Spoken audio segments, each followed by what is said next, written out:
Julio Rodriguez comes with a higher floor than most 21-year-old hitters, and certainly more than Taylor Trammell last year, Cal Raleigh last year, and even Jared Kelenic last year, for three main reasons for me. Number one, his swing is his swing. And I've talked about this a little bit before.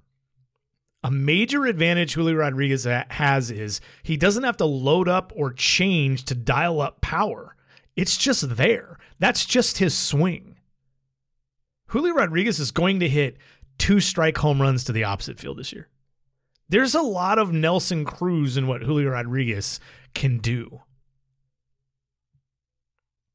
There's no dialing up. There's no looking to hit the ball. It's just, here's my swing, and it happens to include big power that I don't have to do anything special to get to. There aren't a lot of hitters that can do that. So that's number one. Number two, his swing is conducive to hitting the ball hard from the left field line to the right center gap. He's always used the middle of the field really well. That bodes well for any hitter.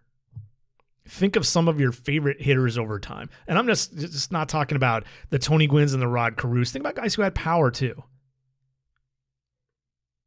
When I compare Julio Rodriguez to a somewhat recent but not currently playing, hitter, I think of Moise Alou. I really do. And I think Julio has more power than Alou. Although Alou, I think he hit 40 home runs one year and hit 30 multiple times. I like the comp in terms of the style of hitter. He's going to hit searing line drives into the gap and off the wall and out.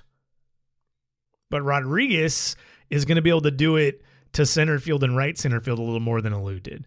But very, very similar in terms of their game plan, their approach, as people like to call it, and I hate that word.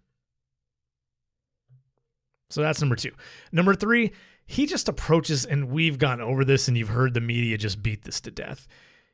Julio Rodriguez is, the personality is what a lot of people will use, but he approaches the game in a way that will help him manage during the tough times. So the tough times don't become tougher by making him think, he has to press, and therefore he has to make quicker decisions to change his swing or his entire game plan just because he's had a rough 2 or 3 weeks. But I'll say this, that there's no chance Julio Rodriguez does not go through rough patches. He's never faced the pitching he's going to face in the big leagues starting this week. He didn't do it in spring training this month. Last month, he didn't. He didn't even hit AAA pitching last year at all, and he hit AA pitching for just 200 plate appearances. So he's going to see a lot of things he's never seen. There will be bad streaks. He's just better equipped to avoid the long ones and for those streaks to get in his head than a lot of 21-year-old, 22-year-old, 23-year-old kids, and better equipped to climb out of them because of the physical tools and the physical skills. Yes, he's got big-time physical tools, but physical skills. Skills are different than tools. Tools are the raw ability to do things. Skills are the ability to actually do them on the field.